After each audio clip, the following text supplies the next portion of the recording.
Je vous parle très souvent de comment sélectionner les hommes pour trouver le bon, pour trouver ton prince charmant qui te traitera bien. Mais après ça, en fait, très bien, t'as trouvé ton prince charmant, mais c'est pas fini.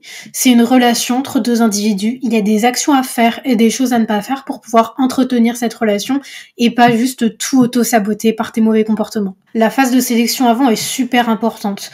De, voilà, avoir des standards, de ne pas accepter n'importe quoi, de ne pas hésiter à partir. Mais si tu veux vivre une relation épanouie, il va falloir faire perdurer toutes ces actions dans le temps. Tu ne peux pas vivre une relation épanouie si tu n'es pas épanoui toi-même ou si tu es avec un homme qui n'est pas épanoui. Ça passe par le fait de ne pas se respecter. Cet homme n'a pas d'objectif de vie, cet homme n'a pas de standards, cet homme accepte n'importe quoi, cet homme couche à droite à gauche. Mais cependant, si tu te comportes pas correctement et que tu fais juste la meuf qui a plein de standards au début de la relation, mais que au fur et à mesure de la relation, tu t'avères être jalouse, tu commences à accepter n'importe quoi, à dire c'est ok, à devenir people pleaser. Si dès que t'es amoureuse, voilà, tu deviens chiante, tu te respectes pas, t'acceptes n'importe quoi, ben en fait tu peux auto-saboter une relation qui aurait pu être vraiment magique si tu t'étais comporté en adulte responsable. Donc aujourd'hui on va voir 10 points qui permettent d'entretenir une relation et de vivre une relation épanouie. Tu vas arrêter de chercher les problèmes et tu vas plutôt te focus sur le bien. Tu vas chercher des solutions et pas des problèmes. Tu vas pas être en train de leur dire ça va pas, ça va pas, pourquoi tu fais ça, pourquoi tu fais pas ça, pourquoi tu me traites pas comme ça. Parle du positif et s'il y a quelque chose que tu veux, dis plutôt ce que tu veux au lieu de te plaindre de ne pas avoir ça. Et parfois quand nos relations vont bien, on peut avoir vraiment cette tendance à exagérer des choses négatives qui sont vraiment minimes et qui peuvent être réglées en 2 minutes en juste exprimant un besoin de façon très simple et très polie. Donc parle plutôt du positif au lieu de parler des défauts en permanence. Et du coup, au lieu de toujours dire pourquoi tu fais ça, pourquoi tu m'as pas acheté de fleurs, pourquoi tu m'emmènes pas au resto, je me sens trop malheureuse, trop maltraitée, nanana, bah dis ce que tu veux clairement. Conserve ta vie, tes amis, tes amitiés, ton temps seul. Tu n'es pas obligé d'être collé en permanence avec ton partenaire. Et ce, même quand vous serez mariés, tu n'as pas à être collé en permanence. Tu as le droit d'avoir ton petit jardin secret. Et tes propres centres d'intérêt et ne te définis pas uniquement par la relation. Ça, je te jure que c'est un tue-l'amour, mais vois un petit peu la situation dans l'autre sens. Personnellement, un homme qui n'a aucune vie en dehors de moi, qui est juste vraiment en train de se plier en 4 en permanence pour s'adapter à mon planning, pour faire les trucs comme ça, qui vraiment n'a aucune vie individuelle et qui juste est en train de se comporter comme mon esclave, mais ça me saoulerait. Et un petit peu ta propre vie, ta propre individualité, tes propres centres d'intérêt, ne me suis pas en permanence. Donc sois cette femme indépendante réellement qui va avoir sa propre vie, qui a ses propres centres d'intérêt et qui n'arrête pas tout dès qu'elle a la possibilité de voir son homme. Ça, c'est ultra énervant et en plus, tu vas perdre des amitiés absolument incroyables. Tu vas faire en sorte que vous ayez des activités qui correspondent à ces 4 adjectifs. Les activités sont nouvelles, intéressantes, challengeantes et excitantes. Il y a eu plein de recherches qui montrent que les couples qui ont tendance à instaurer des activités qui sont nouvelles, intéressantes, challengeantes et excitantes ont une bien meilleure satisfaction dans leur relation et vont durer plus longtemps. C'est très important que ça soit aussi lui qui propose, mais tu peux quand même prendre quelques initiatives de temps en temps. Ça va empêcher le fait qu'il y ait une routine qui s'installe et vraiment que ça devienne ultra répétitif. Vous allez toujours avoir ce petit boost de dopamine de la nouveauté. La gratitude. Tu vas essayer chaque jour de montrer ta gratitude envers ton partenaire. C'est vraiment la clé ultime si tu veux le princess treatment, si tu veux réussir dans ton couple. Essaye chaque jour de faire un petit compliment, dire quelque chose pour lequel tu es reconnaissante. Rien que le fait d'exprimer de la gratitude de temps en temps envers ton partenaire va considérablement augmenter la qualité de votre relation parce qu'il y aura vraiment que des énergies positives, pas du ressentiment, des plaintes, etc. Tu vas constamment cultiver le positif en disant des petites actions qu'ils ont fait, merci de faire ça, remercier. Et en face de toi, ton partenaire sera également très fier de faire de toi une femme heureuse et du coup, ça va l'inciter à faire encore plus d'actions pour te rendre heureuse. Sois un petit peu heureuse et positive parce que je te jure que les gens négatifs, ça fait plaindre. Quand on se plaint, juste histoire de se plaindre de vider son sac, ça a des impacts sur la personne en face. Et il faut prendre ça en considération.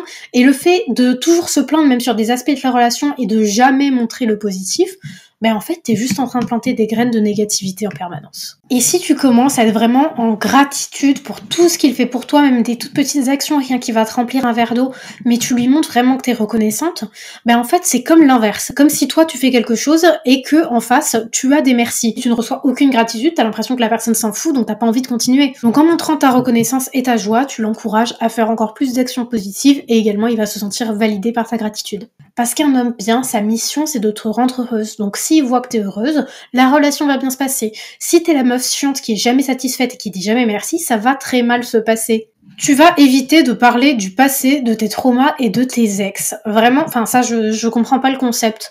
Je comprends vraiment pas le concept de raconter toute sa vie. Déjà, on s'en fout. Ce qu'il faut savoir, surtout quand t'es une femme qui avait pas de standard avant, qui acceptait un peu n'importe quoi, c'est que les hommes, ils fonctionnent d'une façon très simple, qui ne vont pas vouloir faire plus d'efforts que nécessaire. Ce qui est logique, on peut pas leur jeter la pierre de pas vouloir faire plus d'efforts que ce qui est nécessaire pour obtenir ce qu'ils veulent. Donc si t'as un ex qui t'a traité n'importe comment, qui t'a traité comme une merde pas possible, et que tu dis oh là là, on est restés ensemble pendant 2 ans, il me traitait trop mal, etc. Ce qui va se passer dans sa tête, il va se dire bah si elle est restée 2 ans avec lui, c'est parce que c'était pas si mal que ça, c'est que ça lui convient. Elle a juste des standards très bas, du coup j'ai juste à faire un petit peu mieux que son ex pour qu'elle soit heureuse avec moi, puisqu'elle a déjà accepté moi. Je veux juste être un petit peu meilleure que l'ex. Ils n'ont pas tous ces concepts de attachement, dépendance affective, etc. parce que nous, on nous a appris à être parfois trop sensibles et à ne pas considérer ce qui nous touche en fait. On va toujours considérer les sentiments des autres avant les nôtres, et c'est pour ça qu'il y a plein de femmes qui restent aussi dans des relations où elles sont pas à l'aise. Je parle pas de relations avec des violences, je parle vraiment juste d'une relation où t'es pas épanouie, où la personne te traite pas forcément très bien. Parce qu'un homme ne va pas rester dans ce genre de relation, donc il comprend pas pourquoi, si ça ne te convenait pas, tu es resté là-dedans. Donc, si t'as accepté des choses vraiment dramatiques, mais juste ferme-la. N'en parle pas. Qu'est-ce que ça va changer? Vraiment, avant de parler, réfléchis, est-ce que ça va vraiment apporter quelque chose à la relation que je raconte comment mon ex m'a traité? Ça va rien apporter, ça va juste apporter du négatif, donc t'as pas besoin d'en parler. Juste tais-toi. Ce que tu vas faire aussi, c'est ne jamais arrêter d'avoir des attentes, parce que au fur et à mesure d'une relation, et spécifiquement dans les premiers mois, il va te tester au fur et à mesure. C'est pas forcément conscient, c'est pas dans une optique de manipulation, c'est juste pour voir où sont tes limites et jusqu'où il peut descendre. Encore une fois, dans l'optique de faire le moins d'efforts possible pour avoir ce qu'il veut. On ne va pas faire plus d'efforts que nécessaire. Donc il va tester de diminuer, de faire moins d'efforts, etc. pour voir jusqu'où tu acceptes. Donc si tu n'arrives pas à mettre de limites avec une personne avec qui tu commences à avoir des sentiments, il faut que tu apprennes. Il va falloir que tu apprennes à dire non, continuer à demander des trucs, à continuer à mettre des limites et à toujours faire comprendre que tu n'es pas acquise, que tu n'es pas voilà, traite-moi pas du tout comme au début de la relation et je vais quand même rester. Que tu as certaines attentes par rapport à la relation pour être bien et que ces attentes ne vont pas diminuer. Reste détaché en toutes circonstances. Vraiment, je t'en supplie, pas de crise de larmes, de cris, de vraiment grandes scènes de drame, vraiment comme si on était dans les anges. Calme-toi. Sois prête à partir à tout moment en cas d'irrespect, mais pas besoin de le faire dans un drame. Et surtout, il n'y a rien de plus ridicule que quand tu vas faire des grandes crises, jeter des menaces, etc., de partir, de dire que t'es pas satisfaite, de faire des grands drames, pour qu'au final, il n'y ait aucune conséquence. Au final, il va rien changer, mais tu vas quand même revenir. Vraiment, c'est ridicule. Je te jure que tu es en train de t'humilier. Donc, voilà, mets tes limites de façon claire, de façon respectueuse, de façon posée, sans faire de drama quand il y a un petit problème dans la relation.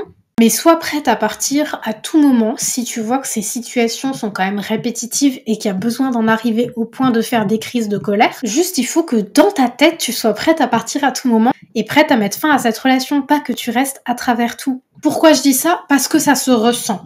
Si il ressent que tu es prête à partir, t'as pas besoin de le verbaliser, c'est vraiment une énergie. Je sais pas comment l'expliquer, mais ça va se ressentir si t'es prête. S'il ressent ça, tu seras automatiquement mieux traitée, parce qu'il aura un petit peu plus peur de te perdre et tu seras pas autant acquise. Tu seras plus choyée et plus respectée que s'il sent que tu resteras à travers tout, que peu importe ses mauvais comportements, tu seras toujours là. 8e conseil pour avoir une relation épanouie, là c'est un petit peu plus à deux, c'est vraiment de discuter, c'est vraiment de communiquer. Je sais que c'est bateau comme conseil, mais s'il y a quelque chose qui te correspond pas, va pas faire la gamine à te taire, à genre bouder, etc. Vraiment, s'il y a quelque chose qui te convient pas, tu vas le dire instantanément, tu vas le verbaliser instantanément avec respect, au lieu que ça grandisse le ressentiment en toi, que tu sois énervé et que t'attendes encore et qu'au bout d'un moment ça explose et que tu vas vraiment faire une crise de nerfs digne d'une gamine de 8 ans. Les problèmes vont grossir et grossir si tu les exprimes pas, donc exprime-les dès le début et n'hésite pas à faire des checks régulièrement pour voir si tous les deux vous êtes toujours sur la même longueur d'onde, pour voir qu'est-ce qui rendrait votre relation meilleure. Je trouve que c'est une très très bonne question à poser, par exemple chaque mois. Qu'est-ce qui selon toi pourrait rendre notre relation meilleure? Qu'est-ce que t'aimerais qu'il y ait en plus? Voilà, mettre le doigt en fait s'il y a quelque chose, un besoin, une attente, un désir qui n'est pas comblé chez l'autre. Et comme ça va vous permettre d'exprimer chacun vos désirs, d'exprimer chacun ce que vous voulez et vos petits points voilà, qui bloquent un petit peu pour pouvoir faire en sorte que la relation soit fluide. Fais l'effort d'écouter quand il te parle, même si ça t'intéresse pas. Je te jure que ça, c'est vraiment le truc numéro 1 qui fait durer les couples. Il y a eu une recherche sur les couples qui ont été mariés moins de 6 ans et plus de 6 ans, et dans tous ces couples mariés qui restaient ensemble depuis plus de 6 ans, donc ça fait plus de 6 ans qu'ils sont ensemble, en fait, ils prêtaient attention à ce que l'autre disait 86% du temps. Alors que ceux qui ont divorcé, ils prêtaient attention à ce que l'autre disait uniquement 33% du temps. Donc, laisse ton téléphone loin, tu vas pas répondre en étant sur ton téléphone, en étant sur TikTok, sur Instagram en même temps. Tu vas vraiment faire l'effort d'écouter ce que ton partenaire de vie est en train de te dire, même s'il te parle de foot, de trucs qui t'intéressent pas. Vraiment, fais l'effort d'écouter ce qui compte pour lui. Je te jure que prêter attention, une attention sincère à ce que ton partenaire te dit, c'est vraiment quelque chose qui va faire durer votre couple. Et dernier conseil, c'est d'être actif et d'être vraiment très enthousiaste quand il y a une bonne nouvelle. C'est vraiment les féliciter chaleureusement, montrer que t'es là pour soutenir, que tu t'en fous pas, que t'es pas une hater secrète, et ça va dans les deux sens. Ton partenaire aussi doit te soutenir quand t'as des bonnes nouvelles, mais vraiment, ne serait-ce que faire l'effort de dire, bah viens, on va fêter ça, c'est absolument génial que t'aies eu ce nouveau travail, cette promotion, on va fêter ça. Pas juste dire, ah ouais, bien, et puis recommencer à tes affaires. Montre que tu t'intéresses à leurs bonnes nouvelles, que tu t'intéresses à leur évolution personnelle et que c'est vraiment quelque chose qui te fait foncièrement plaisir, que t'es là pour les soutenir, que t'es là dans leur évolution. Ça va vraiment augmenter votre confiance mutuelle et également votre bonheur. J'espère que ces petits conseils t'ont aidé.